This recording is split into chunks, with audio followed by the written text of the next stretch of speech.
Bapak Saudara. Shalom. Siap diberkati dengan kebenaran firman Tuhan.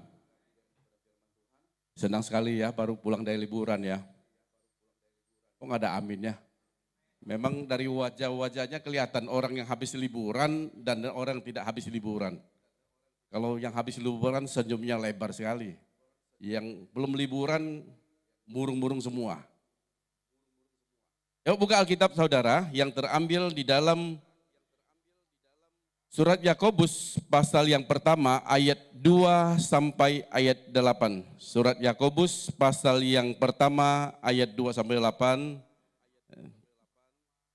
Judul perikopnya iman dan hikmat.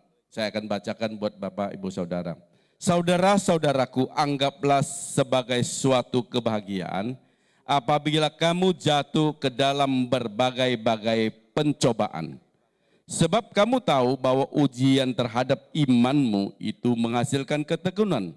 Dan biarkanlah ketekunan itu memperoleh buah yang matang. Supaya kamu menjadi sempurna dan utuh dan tak kekurangan suatu apapun. Tetapi apabila di antara kamu ada yang kekurangan hikmat, hendaklah ia memintanya kepada Allah yang memberikan kepada semua orang dengan murah hati dan tidak membangkit-bangkit, maka hal itu akan diberikan kepadanya. Hendaklah ia memintanya dalam iman dan sama sekali jangan bimbang, sebab orang yang bimbang sama dengan gelombang laut yang diombang-ambingkan kian kemari oleh angin. Orang demikian janganlah mengira bahwa ia akan menerima sesuatu dari Tuhan. Sebab orang yang mendua hati tidak akan tenang dalam hidupnya. Yang percaya firman Tuhan katakan amin. Tema yang akan saya sampaikan adalah menuju kesempurnaan. Apa Bapak Ibu? Menuju kesempurnaan. Di dalam Yakobus pasal yang pertama ayat 4, Bapak Ibu Saudara perhatikan. Yakobus pasal yang pertama ayat 4 katakan demikian. Dan biarlah ketekunan itu memperoleh buah yang matang. Supaya kamu menjadi apa? Menjadi sempurna dan utuh dan tak kekurangan suatu apapun. Hidup orang Kristen harus memperoleh buah yang matang. Ayo katakan harus memperoleh buah yang matang. Buah yang matang itu buah yang enak dinikmati oleh diri kita sendiri dan juga bisa dinikmati oleh sesama. Hidup orang Kristen itu harus sempurna, tidak bercacat, dipuji oleh Allah dan juga dipuji oleh manusia. Iman orang Kristen itu harus utuh, ya tidak tercerai-berai. Dia fokus kepada Tuhan. Dikatakan tidak kekurangan suatu apapun juga.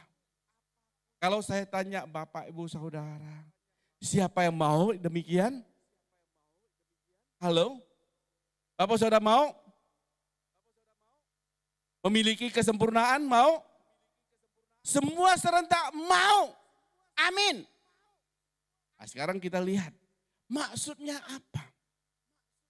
Di dalam Yakobus pasal yang pertama ayat 4 nih. Dan biarlah ketekunan itu memperoleh buah yang matang supaya kamu menjadi sempurna dan utuh dan tak kekurangan suatu apapun juga. Apa maksudnya itu? Saya tahu apa yang ada di pikiran Bapak Ibu Saudara. Kalau sempurna, tidak kekurangan suatu apapun. Di pikiran kita, biasanya kita pikir, oh orang ini pasti kaya raya. Ya Pak, iya. Yalah. Pasti dia berpikir, oh badannya sehat, kaya raya, terkenal. Betul tidak? Ini pikiran kita Bapak Saudaraku. Saya mau kasih tahu. Yang dimaksud di dalam Yakobus pasal yang pertama ayat 4 itu bukan sesuatu yang jasmani, materi, dan duniawi. Saya mau tanya, Rasul Paulus hebat tidak? Halo?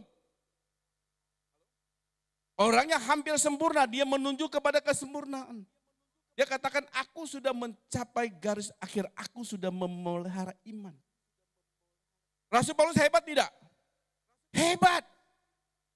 Dia banyak mengalami yang namanya penderitaan. Adik semua amin kan? Adik semua amin kan? Buah yang matang. Yang sempurna, utuh, tak kekurangan satu apapun. Rasul Paulus hebat, tapi dia mengalami banyak penderitaan. Murid-muridnya Tuhan hebat tidak? Hebat. Matius dibunuh dengan pedang setelah disiksa. Yakobus dipenggal. Petrus disalib terbalik. Markus diseret hidup-hidup. Thomas dihujami dengan tombak. Mereka ada tergolong orang-orang yang menuju kepada kesempurnaan. Karena mereka mempertahankan imannya sampai di akhir kehidupan. Memang tidak semua orang dipanggil untuk mengalami demikian. Tetapi bagi kita sebagai pengikut Yesus yang sejati, jangan kita amalkan iman kita dengan cara yang salah. Apa itu definisi iman, Bapak Saudaraku, menurut saudara? Halo? Seringkali iman kita itu seringkali kita kaitkan dengan yang namanya berkat, betul tidak? Saya imani, saya akan kaya. Bukan imani, itu keinginan Bapak Saudara menjadi kaya. Saya imani, saya sembuh. Itu bukan iman Bapak Saudaraku, itu keinginan Bapak Saudara sembuh, betul tidak? Iman orang Kristen ya, adalah kita percaya bahwa Yesus itu mati bagi kita. Dia datang ke dunia sebagai manusia, menggantikan dosa kita dan mati di atas kayu salib. Ketika kita percaya kepadanya, memberi diri kepada percaya kepadanya, bahwa di dalam dia ada keselamatan. Itu iman. Amin. Aminnya cuma 1-2 orang. Ketika kita percaya, kita berarti kita berhak masuk dalam kerajaan surga. Iman itu harus kita pertahankan sampai akhir kehidupan kita. Tuhan itu tidak pernah berjanji loh, hidup kita itu tidak ada persoalan. Tetapi persoalan itu datang. Apakah kita ini bisa tetap mempertahankan iman kita? Itu yang paling penting Bapak Saudaraku. Orang yang bisa mempertahankan imannya itu adalah orang yang menuju kepada kesempurnaan. Amin Bapak Ibu. Saya mau bagikan kepada Bapak Ibu Saudara. Bagaimana sih kita orang Kristen bisa menuju kepada kesempurnaan? Lihat di ayat kedua, Yakobus pasal yang pertama ayat kedua. Yuk kita sama-sama baca ya Bapak Ibu Saudaraku. Surat Yakobus pasal yang pertama ayat kedua. 1, 2, 3. Saudara-saudaraku, anggaplah sebagai suatu kebahagiaan. Ini kurang berani baca kelihatannya. Ini takut sama ayat ini Bapak Saudaraku. Yuk kita sama-sama baca. 1, 2, 3. Saudara-saudaraku, anggaplah sebagai suatu kebahagiaan apabila kamu jatuh ke dalam berbagai pencobaan. Berani baca Bapak Saudaraku? Rasul Yakobus tahu orang yang masuk dalam pencobaan itu bukan suatu hal yang enak. Betul tidak? Makanya Rasul Yohanes dia pakai anggaplah sebagai suatu kebahagiaan. Kalau anggaplah itu, misalnya saya ngomong, posisi perut lapar ini. Anggaplah saya sudah makan dan kenyang. Lapar apa ini? Enak apa enggak di perut? Anggaplah saya sehat. Sebetulnya saya sehat tidak? Anggaplah sebagai kebahagiaan. Ketika dia masuk dalam pencobaan, bahagia tidak? Jawabnya ragu-ragu Bapak Saudaraku. Kalau Rasul Paulus pakai bahasa anggaplah sebagai kebahagiaan, ya. Berarti sebetulnya orang yang masuk di dalam pencobaan atau ujian, itu kondisi fisiknya, jasmaninya itu tidak enak. Karena ukuran dunia, ya, orang yang masuk dalam pencobaan itu tidak mungkin bahagia. Orang Kristen kebanyakan tidak mengerti ini. Kebahagiaan mereka adalah kebahagiaan jasmani, duniawi, dan materi. Itu kebahagiaan yang salah menurut ukuran iman ke Kristen. Ya. Apakah orang Kristen tidak boleh menikmati itu? Saya katakan sangat boleh. Itu hanyalah bonus sebagai orang yang sungguh-sungguh percaya kepada Tuhan. Tapi iman kita tidak amalkan untuk sesuatu yang jasmani, materi, dan duniawi, Bapak Saudaraku. Orang Kristen kebanyakan mengamalkan imannya untuk hal yang jasmani, materi, dan duniawi. Mereka menukarkan imannya yang sangat berharga, yang dibayar oleh darah Yesus Kristus, yang berkorban untuk kita di atas kayu salib, dengan hal-hal yang fana, yang menurut ukuran mereka untuk menikmati kesenangan duniawi. Pernah nggak Bapak Saudara dengar kata mengimani? Pernah nggak? Tadi yang saya ngomong ya, saya imani saya bakal kaya. Pernah dengar itu? Saya imani, saya tahun depan pasti dapat mobil. Amin. Itu keinginan Bapak Ibu Saudara, saya kasih tahu. Aminin jangan sesuatu yang imani, jangan sesuatu yang fana, Bapak Saudara. Mengimani itu adalah kita imani apapun kondisi kehidupan kita. Kita sekali Yesus, tetap Yesus. Landasan orang Kristen hanya tertuju kepada yang lahiriah, materi, jasmani, duniawi. Tidak akan mencapai kesempurnaan Bapak Saudara. Kalau pikiran Bapak Saudara ikut Kristen, ikut Kristus, hanya tertuju kepada hal yang duniawi. Saya mau kasih tahu Bapak Saudaraku, soal murtad itu hanya tinggal tunggu waktu. Ketika Bapak Ibu Saudara mengimani Bapak Saudara dapat berkat, kalau tidak dapat berkat bagaimana? Ada yang lain yang menjanjikan Bapak Saudara dapat berkat? Saya bilang soal murtad itu hanya tinggal tunggu waktu. Kalau Bapak Ibu Saudara imani, Bapak Ibu Saudara pasti sembuh. Tapi kalau tidak sembuh bagaimana? Tapi ikut Yesus? Halo? Imani loh. Makanya konsep cara berpikir kita ini harus benar. Saya ingin mengiring jemaat ini punya pola pikir yang benar. Kekristenannya ada kekristenan yang betul-betul yang Tuhan inginkan. Bukan kita ikut Yesus memikirkan hal-hal yang materi, jasmani, dan duniawi, Bapak Saudaraku. Kalau untuk itu Bapak Saudara tidak perlu ikut Yesus. Kalau Bapak Ibu Saudara ingin kaya, Bapak Saudaraku, ayo kerja keras. Belajar, banyak belajar. Bapak Saudara bisa menjadi orang yang hebat dan sukses secara duniawi. Tetapi kalau Bapak Ibu Saudara ikut Tuhan, Bapak Saudaraku, Tuhan tidak menjanjikan hal-hal yang demikian. Hal yang demikian hanyalah bonus yang Tuhan berikan kepada kita. Itu berkaitan dengan tanggung jawab.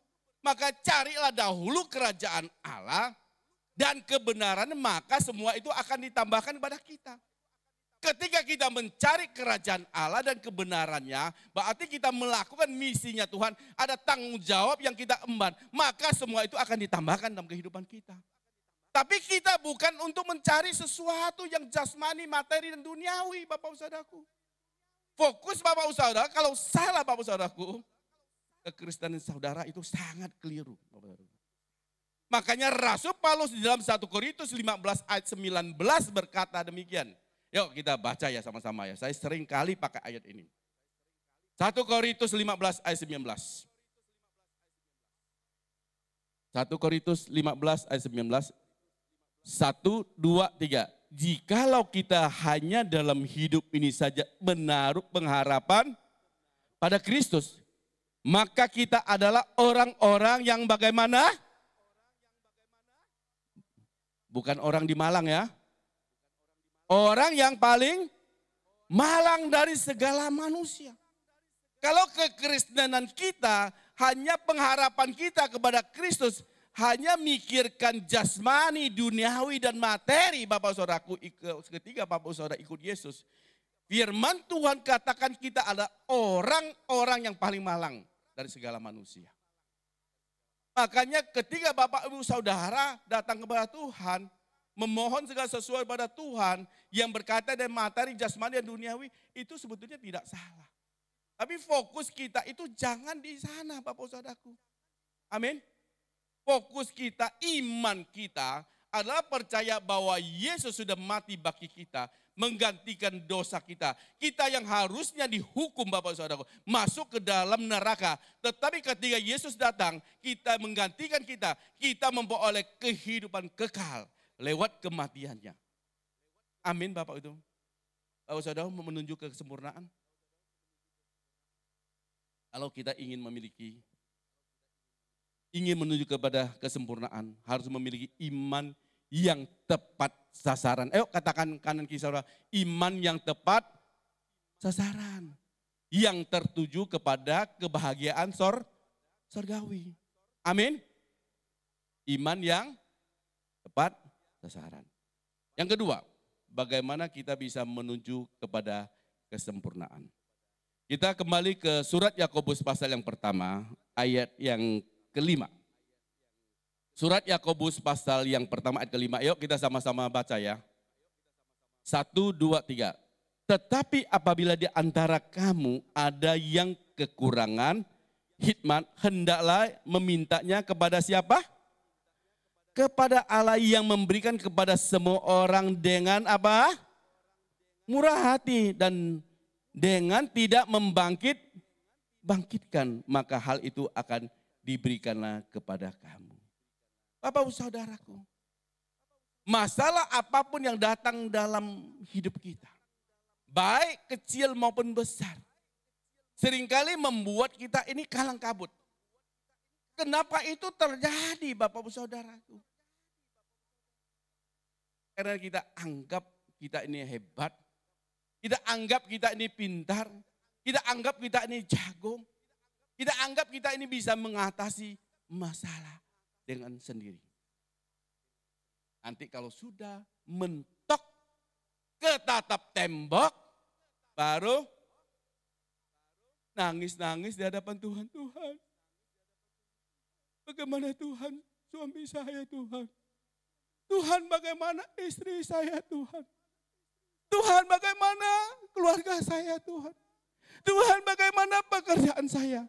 Kalau sudah mentok, udah ketatap tembok. Harusnya setiap hal yang kita alami, kita itu butuh yang namanya Tuhan. Makanya Rasul Yakobus bilang, mintalah kepada Allah. Kalau kita minta kepada manusia, manusia itu banyak pamrihnya. Suka membangkitkan, suka minta jasa. Betul tidak? Dan memberikannya terbatas. Karena manusia juga sangat terbatas. Tapi seringkali kita lebih berharap kepada manusia yang kelihatan daripada Allah yang tidak kelihatan. Makanya kita berdoa. Ini hanyalah syarat kita sebagai orang Kristen. Tetapi kita sebetulnya tidak sungguh-sungguh kita berdoa memohonkan kepada Tuhan. Yang harus kita buang jauh-jauh Bapak Saudaraku. Kita harus sungguh-sungguh meminta kepada Allah. Karena Allah adalah sumber dari segala hikmat untuk manusia. Amin. Kalau saudara percaya? Kadang apa yang kita tidak pernah pikirkan ya, Tuhan bisa sanggup lakukan yang terbaik untuk kita. Amin Bapak Saudaraku. Amsal 1 ayat 7 katakan, takut akan Tuhan adalah permulaan pengetahuan, tetapi orang bodoh menghina hikmat dan didikan. Bagaimana kita memiliki satu hikmat yang luar biasa bisa mengatasi segala persoalan masalah dalam kehidupan kita. Kita harus hidup dalam takut akan Tuhan. harus respect pada Tuhan, harus hormat pada Tuhan. Harus hidup sesuai dengan firman Tuhan. Daud berkata di dalam Mazmur 119 ayat 93, berkata demikian. Perhatikan, Daud berkata ya. Yuk kita sama-sama baca. Untuk selama-lamanya aku tidak melupakan titah-titahmu, sebab dengan itu engkau menghidupkan aku. Daud seorang raja yang hebat, penuh dengan hikmat. Dia berkata, saya tidak melupakan titah-titahmu Tuhan. Saya tidak melupakan firman-Mu. Karena itulah yang menghidupkan. Amin. Itu yang membuat kita tetap bisa survive. Itu yang membuat kita bisa senantiasa arah kita ini tertuju kepada surga. Itu yang membawa kita kepada kesempurnaan. Kita tanpa firman Tuhan, hidup kita Bapak Saudaraku, itu tanpa arah, tanpa tujuan yang jelas. Makanya di dalam Mazmur pasal 119 ayat 105 katakan, firman Tuhan adalah pelita bagi kaki kita dan terang bagi jalan kita. Amin Bapak Saudaraku. Tapi berapa banyak anak Tuhan, realita dalam kehidupan ketika dia berjalan, ketika dia jaya, ketika bisnisnya lagi naik, ketika keluarganya baik-baik, dia mulai melupakan Tuhan. Dia anggap tidak ada masalah. Dia tidak minta tuntunan Tuhan lagi. Saya mau kasih tahu, setiap langkah hidup kita perlu tuntunan firman Tuhan. Supaya kita tetap di tracknya Tuhan. Supaya kita tidak tersesat. Supaya kita tetap hidup dalam kebenaran. Supaya mata kita tetap tertuju kepada surga. Supaya kita bisa menuju kepada kesempurnaan yang Tuhan inginkan. Bukan yang kita inginkan. Kesempurnaan yang kita inginkan adalah kesempurnaan oleh berkat jasmani, jadi kaya raya. Ya. Kesempurnaan kita ingin badan kita hebat, sehat selama-lamanya di bumi. Tapi kesempurnaan yang Tuhan inginkan, bahwa selama kita mendiami bumi ini, arah pikiran kita, cara hidup kita harus tertuju kepada panggilan surgawi. Amin Bapak Ibu Saudaraku. Itu adalah orang yang menuju kepada kesempurnaan. Yang kedua, bagaimana kita bisa menuju kepada kesempurnaan? Selalu minta hikmat dan tuntunan Tuhan. Jangan hidup sesuai firman Tuhan. Amin. Amin Bapak Ibu. Yang terakhir ya. Kita kembali ke surat Yakobus pasal yang pertama ayat 7 dan 8. Yuk kita sama-sama baca ya. Yang terakhir. Surat Yakobus pasal yang pertama ayat 7 dan 8. 1, 2, 3. Orang yang demikian janganlah mengira bahwa ia akan menerima sesuatu dari Tuhan. Sebab orang mendua hati tidak akan tenang dalam hidupnya. Yang percaya firman Tuhan katakan amin. Apa artinya orang yang mendua hati? Apakah hatinya ada dua? Orang mendua hati adalah orang yang hatinya bercabang. Tahu hati bercabang? Dia tidak fokus lagi kepada Tuhan. Kadang on, kadang off. Kadang Tuhan, kadang setan. Kadang Tuhan, kadang paranormal. Kadang Tuhan, kadang cari suhu. Kalau dia lagi mood ya, tahu mood? Wah percayanya imannya 45, semangat luar biasa. Tapi kalau enggak mood, apalagi libur panjang, tidak pergi ngelencer, mukanya ditekuk-tekuk. Tapi kalau saya lihat di sini sih mukanya senyum semua ya. Karena saya ngomong mulai senyum lihat tuh, takut dituduh. Bener enggak? Sudah ngelencer? Kau lagi mood, wah percaya iman 45 luar biasa. Tapi kalau enggak mood, imannya mulai loyo. Kadang dia on, kadang dia off. Kitab Wahyu katakan kalau kita suam-suam kuku akan muntahkan. Kalau Bapak Ibu Saudara ikut Tuhan, ya ikutlah yang militan. Amin. Sungguh-sungguh ikut Tuhan. Jangan kadang panas, kadang dingin. Hanya ingin diangkat-angkat, dipuji-puji, baru dia senang. Apapun kondisi kita mau ikut Tuhan ya, ikut Tuhan dengan sungguh-sungguh. Jangan kadang panas, kadang dingin. Jangan mendua hati. Kadang kita sungguh-sungguh percaya Yesus, ikutin jalan Tuhan. Kadang-kadang kita ikutin jalan yang lain. Jangan Bapak Saudaraku. Kalau kita ikut Tuhan, kalau kita mau menuju kepada kesempurnaan yang Tuhan inginkan. Sekali Yesus, apapun kondisi hidup kita tetap Yesus.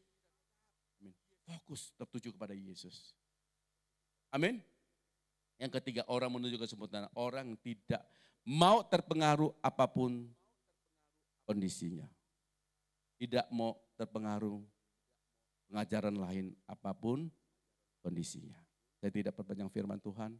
Ya, firman Tuhan yang singkat ini boleh menjadi berkat buat Bapak Saudara. Saya undang pemain musik.